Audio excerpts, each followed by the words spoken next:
तहरीक तहफ़्फ़ुज़ आइन पाकिस्तान के रहनुमा महमूद अचकज़ई ने कहा है कि आइन पर हमला किया गया, पार्लियामेंट को नहीं चलने दिया जाएगा। मुल्क से मोहब्बत करने वाले लोग हैं, हमारी किसी से ज़ाती दुश्मनी नहीं। मुझसे 5 बार मुल्क के आइन के दिफा का हल्फ लिया गया। झूठे प्रोपेगंडे करके अवाम को गलत तासुर दिया जाता है। आज से हमारी तहरीक शुरू है। मुस्तफा नवाज खोखर कहते हैं कि 90% मेंबरान को पता भी नहीं था कि तरमीम क्या है।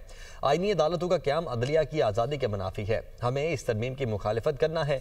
राजा नासिर अब्बास कहते हैं कि सबकी जिम्मेदारी है आइन को बचाने के लिए खड़े हों, आइन के दिफा से पीछे नहीं हटेंगे। तहरीक तहफ़्फ़ुज़ आइन पाकिस्तान के रहनुमा महमूद अचकज़ई ने कहा है कि आइन पर हमला किया गया, पार्लियामेंट को नहीं चलने दिया जाएगा। मुल्क से मोहब्बत करने वाले लोग हैं, हमारी किसी से ज़ाती दुश्मनी नहीं। मुझसे 5 बार मुल्क के आइन के दिफा का हल्फ लिया गया। झूठे प्रोपेगंडे करके अवाम को गलत तासुर दिया जाता है। आज से हमारी तहरीक शुरू है। मुस्तफा नवाज खोखर कहते हैं कि 90% मेंबरान को पता भी नहीं था कि तरमीम क्या है।